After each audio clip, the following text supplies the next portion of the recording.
Morning बच्चों। जैसा कि आप सभी लोग जानते भी हैं और हमको पहचानते भी होंगे, मैं त्रिलोकी महतो उत्कर्मित उच्च विद्यालय लावालूम से आपके पास मैं फिर एक बार आया हूं सामाजिक विज्ञान को लेकर के। और आज हम लोग ऑनलाइन क्लास के तहत सामाजिक विज्ञान में कोरोना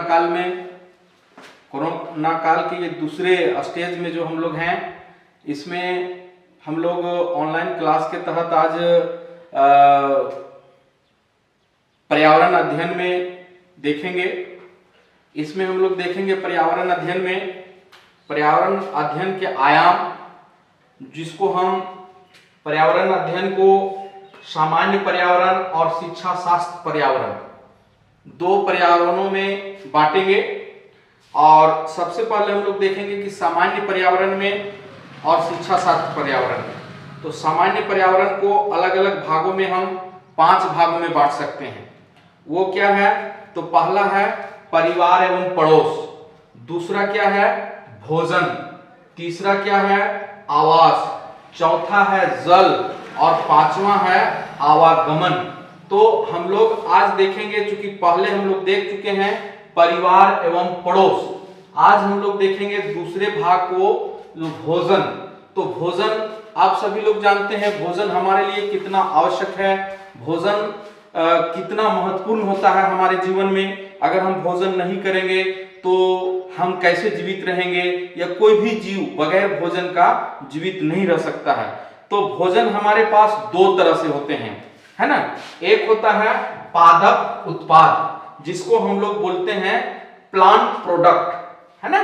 और दूसरा होता है हमारे पास भोजन, वो है जंतु उत्पाद, जिसको हम लोग बोलते हैं एनिमल प्रोडक्ट। क्या बोलते हैं? Animal product. तो हम लोग बारी बारी से दोनों को देखेंगे कि कौन सा भोजन हमें मिल पाता है, कैसे मिलता है। तो पादप उत्पाद में हम लोग देखते हैं कि पादप उत्पाद जो होता है वो पौधों से प्राप्त होता है। पादप उत्पाद जो होता है पौधों से प्राप्त होने वाले भोजन होते हैं, जो 2 प्रकार से हमें मिलते हैं। पौधों से जो प्राप्त भोजन होते हैं वो 2 प्रकार से हमें मिलते हैं।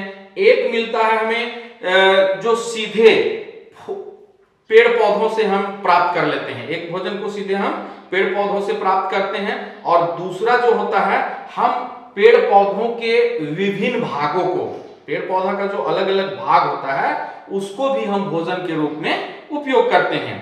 तो पहला पॉइंट हम लोग देखते हैं पौधों के भागों से प्राप्त होने वाले भोजन। तो पौधों के भागों से जो भोजन हमें प्राप्त होता है, तो पहला में हम लोग क्या देखते हैं कि पौधों का जो भाग है, तो पौधों के भाग में पहला हम लोग देखते हैं बीज।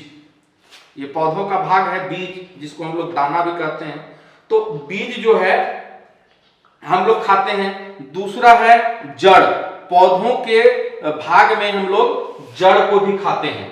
उसके बाद तीसरा है तना, उसके बाद है पत्तियां, फिर है फूल और फिर है फल। तो इस तरह से पौधों का अलग अलग भाग को खाते हैं। क्या क्या खाते हैं?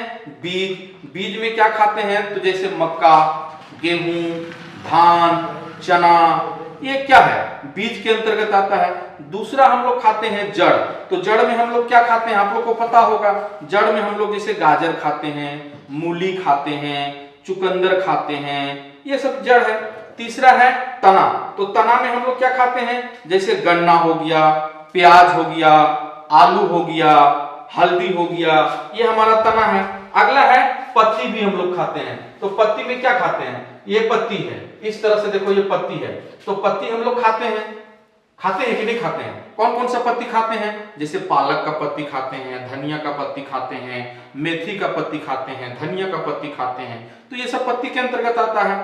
चौथा हमारा आगे आता है फूल। तो फूल भी हम लोग खाते हैं ना। तो फूल क्या क्या खाते हैं? तो मुनगा का फूल खाते हैं, कोहड़ा का फूल खाते हैं, कचनार का फूल खाते हैं, और बहुत से गांव में ऐसे ऐसे फूल होते हैं जिसको सब्जी बना करके डायरेक्टली इनडायरेक्टली बहुत से लोग खाते हैं। अगला आता है फल का। तो फल में अब सभी लोग जानते हैं, फल हम लोग बहुत सारे फल को खाते हैं, जैसे कि आम है, केला है, संतरा है, अंगूर है। ये सारे चीज हमें कहां से मिलते हैं? तो ये सारे चीज हमको पेड़ पौधों से ही मिलते हैं, वनस्पति से मिलते हैं, पादप उत्पाद से मिलते हैं, और ये हमारा भोजन के रूप में, आहार के रूप में हमारे पास ये मौजूद होता है। दूसरा हम लोग पढ़े हैं जंतु उत्पाद। तो जंतु उत्पाद यानी एनिमल प्रोडक्ट। तो एनिमल प्रोडक्ट में ये देखो तरह तरह के जीव जंतु होते हैं, तो ये तरह तरह के जीव जंतु को भी हम लोग अपने भोजन के रूप में शामिल करते हैं। तो क्या है ये जंतु उत्पाद? तो जंतु उत्पाद में हम लोग देखते हैं अनेक प्रकार के जंतु हैं जो शारीरिक रचना, स्वभाव, आवास, उपयोगिता, पोषण आदि की दृष्टि से अलग अलग होते हैं, और ये हमारे पर्यावरण में महत्वपूर्ण भाग निभाते हैं, महत्वपूर्ण अंग हैं ये, है ना। जंतुओं से अगर हम लोग देखते हैं तो जंतुओं से जो प्राप्त भोजन होते हैं, जंतु से जो प्राप्त होने वाले भोजन है, उसमें कौन कौन से जंतु से क्या क्या भोजन हमें प्राप्त होता है उसको हम लोग देखते हैं। तो सबसे पहले हम लोग देखते हैं ये गाय। गाय से हमें प्राप्त मिलता है, भोजन मिलता है कि नहीं? गाय से हम लोग क्या खा सकते हैं? तो गाय से हम लोग देखते हैं कि गाय से हम दूध प्राप्त करते हैं, और दूध से तरह तरह के पकवान बनाते हैं, तो वो हमारे लिए भोजन का काम करता है। दूसरा है कि बहुत से जगह में जो है मुर्गी को लोग काटते हैं, मुर्गी को खाते हैं, तो मुर्गी से भी हमें भोजन मिलता है। क्या क्या मिलता है? तो मांस मिलता है, अंडे मिलते हैं, देखो ये अंडे भी मिलते हैं। अंडा हमें बहुत ही फायदे करते हैं। उसके बाद हम लोग देखते हैं चिकन भी मिलता है। अगला जंतु है जैसे बकरा, मुर्गा, इससे भी मांस, मटन हमें मिलता है। चौथा में है मधुमक्खियां, ये जंतु है, और इस जंतु से हमें क्या मिलता है? शहद मिलता है, रस मिलता है, मधुरस मिलता है, तो ये भी हमारा भोजन के रूप में काम आता है। अगला है जल जीव। जल में रहने वाले जीव ऐसे जंतु हैं जो जल में रहते हैं, और उससे भी हम तरह तरह के खाने वाले वस्तु को तैयार करते हैं, जैसे मछली है, तरह तरह का और जीव है जो पानी में रहते हैं, जिसको हम लोग खाते हैं। तो इस तरह से भोजन हमारा होता है ना। तो पादप उत्पाद में भी हम लोग भोजन तैयार कर लेते हैं, और जंतु उत्पाद में भी कर लेते हैं। तो ये हमारा वर्गीकरण था। अब इसमें हम लोग देखते हैं सब्जियों और खनिज, विटामिन तथा रुक्षांश की प्रमुख स्रोत है ना।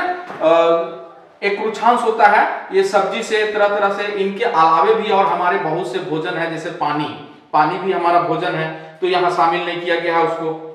अब हम लोग देखते हैं कुछ प्रश्न है इसमें, जो अभी हम बताएं आपको, इसमें से कुछ प्रश्न है, इसको आप उत्तर बना सकते हैं। जैसे सब्जियों के स्रोत क्या क्या हो सकते हैं? तो सब्जी के स्रोत क्या क्या हो सकते हैं? जैसे बीज हो सकता है, जड़ हो सकता है, तना हो सकता है, पत्ती हो सकती है, फूल हो सकता है, फल हो सकता है, इत्यादि। दूसरा प्रश्न है प्रकाश संश्लेषण संपादित होता है कैसे? तो प्रकाश संश्लेषण कैसे संपादित होता है? तो छोटा सा उत्तर है, जितने प्रकार के हरे पेड़ पौधे हैं उनके द्वारा प्रकाश संश्लेषित होता है। तीसरा प्रश्न है कि वृद्धि तथा विकास पौधों के लिए जल तथा खनिज लवण कैसे पूरा करता है? तो स्वाभाविक सा बात है, जितने भी पेड़ पौधे हैं सब वो अपना जल लवण कैसे प्राप्त करते हैं? तो जड़ के माध्यम से। तो इस तरह से हम पूरे भोजन के स्तर को जान सकते हैं। आगे जो हमारा बचा है आवास, वो हम लोग अगला दिन देखेंगे। आज यहीं तक, आप लोग इसको पूरी तरह से पढ़ेंगे, सुनेंगे, किताब निकालेंगे, किताब में भी ये दिया हुआ है, और इसको आप अपने घर में बैठ करके सुरक्षित तरीके से पढ़ते रहेंगे। अगले अध्याय तक आप किताब से ही देख लें। मैं इतना ही कहकर आज आपके साथ से विदा लेता हूं। धन्यवाद। घर में रहें, सुरक्षित रहें। धन्यवाद।